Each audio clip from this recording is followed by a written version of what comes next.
The Lurker is back. The Lurker is back in suburbia. He's left the forest.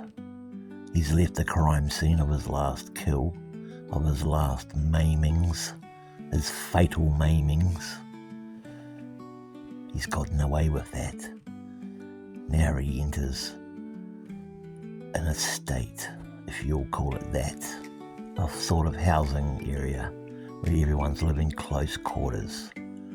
He's outside in the bushes.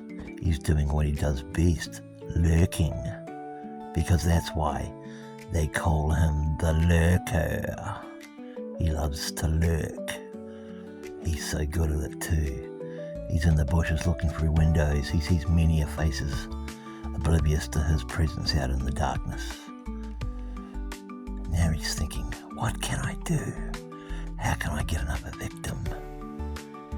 He throws pebbles at a window. A man comes up to the window and looks out. He can't see the Lurker. The Lurker's dark to him. But still the man's curiosity gets the better of him, and he comes outside to investigate.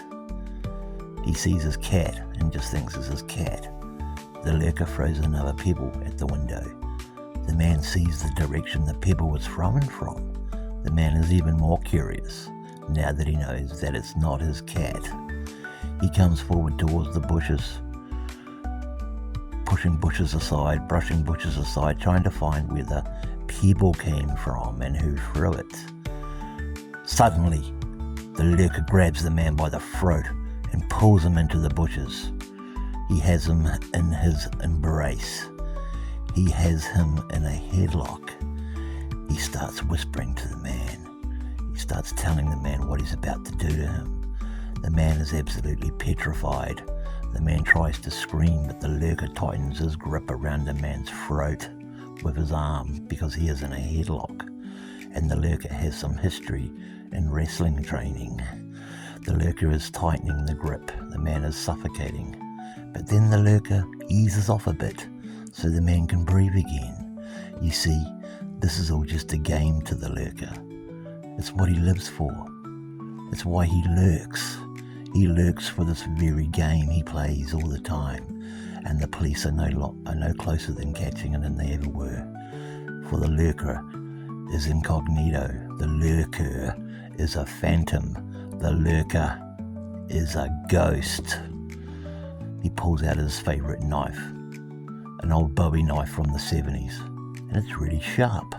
It has a lovely wooden handle, and the Lurker slowly starts sinking it into the man's back, pushing the knife in and moving it around so he can feel the arteries getting sliced and the organs getting cut.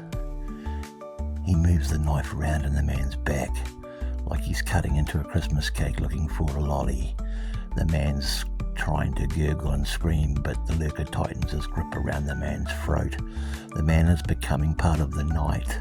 The man is becoming darkness. The Lurker is ecstatic about this. This is what drives the Lurker to do what he does. This is what drives him to lurk. After a period of time, the Lurker starts getting bored, so he pulls the knife out of the man's back and sticks it into his ear. Before he sends it home into the man's brain, he asks him one question as he loosens his arm from around his throat. The question is this: do you enjoy dying?